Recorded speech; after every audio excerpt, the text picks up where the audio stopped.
I woke up one day because I got an email from my boss, and it was just like an email talking about how great the company's doing, how excited everyone is, and how happy everyone is at the company. And I was annoyed because I'd put filters on my work email to not get emails like these, and they kept taking them off. You know. I was also annoyed because it was in direct contrast with what I was seeing and experiencing at work. My coworkers were struggling in a way that shouldn't exist. People were qualifying for Section 8 housing and then not able to move to that housing because they would have had to take time off work. They would have had to quit their job and travel for 4 hours and all this other stuff. And it was just unlivable. And it was weird to me because I was working at Yelp, a $2 billion tech company. And the entirety of the customer support department was struggling to an extent that we just accepted it. And that was weird to me. And I didn't realize it was weird to me until I was standing there drinking a glass of water. My hands were shaking more than they are now, waiting for a pot of rice to boil. And I was drinking the water while watching. Oh, I should mention that the email was a vlog. My CEO regularly makes vlogs to talk about himself. One of them, he actually talked about how he styles his hair. That's why I had the email filters, you guys. So I was waiting for this pot of rice to boil, drinking water because my stomach hurt because I hadn't actually had a proper meal in about 2 weeks. My hands were shaking, and I realized this isn't normal. So I did what anyone would do, and I looked up to see if he was on Twitter, and he was. So I sent him a couple tweets and told him, I'll edit your vlogs if you just pay me a living wage. Pretty easy. I'll even put you on some no-name podcasts, because I know a couple people, not that many, but I can get you hooked up if that's what you're after. And I pointed out that we have this revolving door at the company where it takes a lot of training to be good at the job that we have to do, and yet people end up leaving before they're at that point. Like my first month, I gave out $600 in food credit to customers. And in my last 3 months, I gave out $10. And only because my manager told me I definitely had to. But I didn't have to give out $600. I just learned how to be really good at customer support. So you have all these employees who are bad at customer support, giving out tons of money that you could be funneling back into those employees to keep them around. It seemed pretty simple. And by the time I wrote this tweet, anyway, fire me or ignore me. Either way, I'll keep on struggling all the same. By the time I wrote that, I realized sending a bunch of tweets doesn't really get the point across. It's like a fly buzzing around your ear. So I wrote an open letter to my CEO. I even gave it a really clever name. And 2 months later, on my 6-month anniversary of my first day at Yelp, I said 2 months, right? 2 hours later, I was fired. And if you think that just the letter itself might have, started going viral, that was like firing me turned a match into like a fire tornado. It was everywhere. This is some of the news. You just Google it, and there's in different languages. Someone actually messaged me saying, hey, you're in the paper in Italy. And I was like, I hope they're saying good things because I don't speak Italian. But my favorite headlines were from Germany.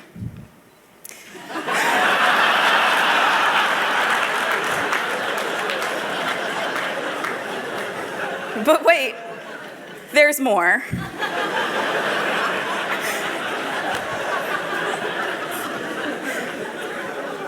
You don't even need to speak German to know. But as the Germans would say, das ist gut.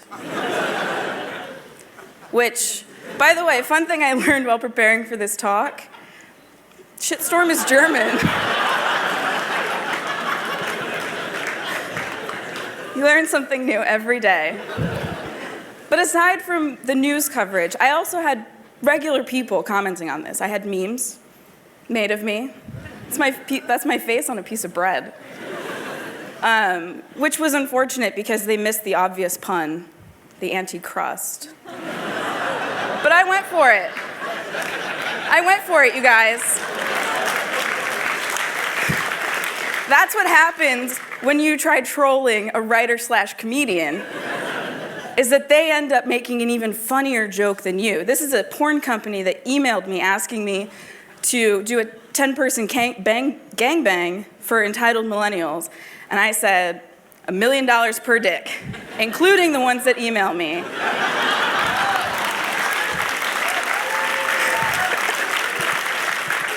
This may surprise you guys, but they did not respond. This next slide has some graphic content, so I guess close your eyes. This is what it looked like on Twitter. Yeah, that's fun, right? Being that one person that all these things are directed at. It was overwhelming and kind of scary, but at least I'm not this guy that favorites his own tweet, am I right? Come on, Steve. You already have a typo, have a little self-respect. But let's look at the data. So this is 49 days prior to my letter. This is an average of about 10,000 impressions on my Twitter account a day, which is not bad because I had about 5,000 followers at the time. This is the week of my letter. It's 20 million impressions over the full week with a peak at a little over 4 million impressions the Tuesday after my letter, which is interesting because anyone in media knows that when you have news on Friday, it should be dead by Monday. But I kept trending. I trended on Facebook for a cool minute. Like, that was before they had the bots, too. So you know it was real. So this is just what it looks like. But what going viral felt like was like being in front of an audience of people you don't know, naked, while your closest family members yell things at you that you didn't know you should be insecure about. And I'm sorry it's a stick figure thing. I couldn't find a picture that accurately represented how I feel in this very unique situation. It feels like going into the fire swamp without Wesley there to guide you.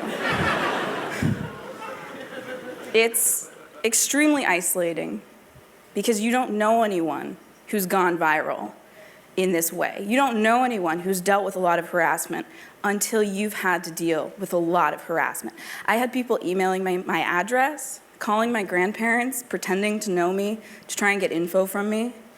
I had this feeling of just wanting to log out of everything and pretend it didn't exist, but I couldn't, because if I did that, there was a solid chance that someone would come to my apartment. Like if I hadn't known, if this guy who emailed me my address, he was just being a nice dude, just being helpful.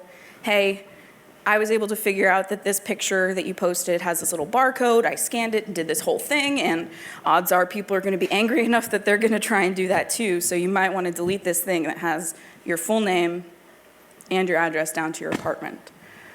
And if I had logged out, tried to push it all away, I wouldn't have seen that. And I may have had some really angry people at my door while dealing with like bronchitis and losing my job and all these other fun things.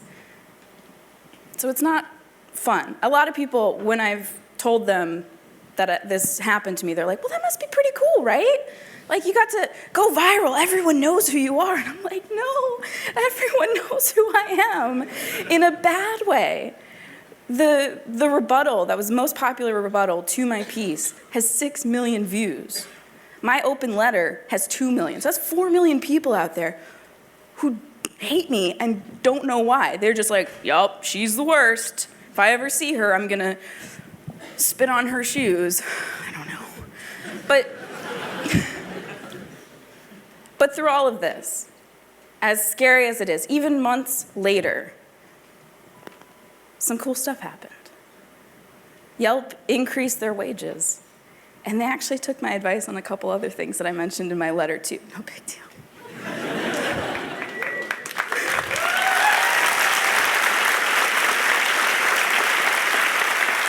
Yeah. It's crazy how being an entitled millennial can get like a living wage for hundreds of people. Kids these days, am I right? So these, though, are the only two places that wrote about it, Death and Taxes and Courts, aside from Back Channel, which is the one that broke the story in a profile on me.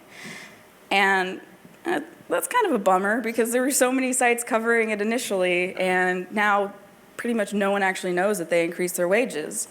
But regardless, the news kind of shifted the narrative, where there were people who would just kind of sit around and wait to criticize me on something. Once this happened, they were like, oh, I can't insult you anymore about this specifically. They still find other things. I am a woman, you know.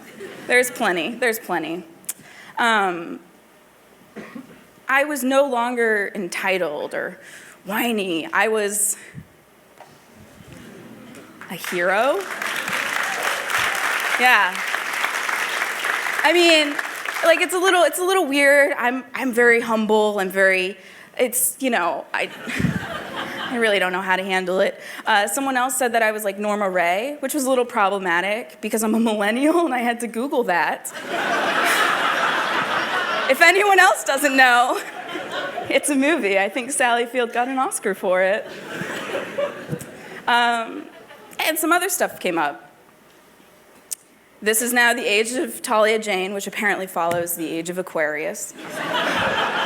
That's the boomer age. And someone said that I was like Tom Joad from Grapes of Wrath. So, when there's an open letter waiting to be written, I'll be there. I was even listed in Business Insider's Silicon Valley 100, as well as their sister site, Inc.com's 25 coolest women in Silicon Valley. And I was listed number 84, which means I beat out whatever is 100 to 84, that number of people. Those people are like CEOs and stuff. I can't imagine how, like, oh, that must be a bummer for them. But anyway, I wrote a letter. It went viral. I went viral. There was a huge pile-on of people calling me the face of millennial entitlement and criticizing me for just trying to live and wanting to have a better life for the people I worked with. And, like, that sucks. But some really good things came of it. And I got to speak at a really cool festival, you know? And the, you know, higher wages, that's also important. It's like they always say. First, they ignore you. Then they laugh at you. Then they fight you. And some kind of cool stuff happens. Thank you.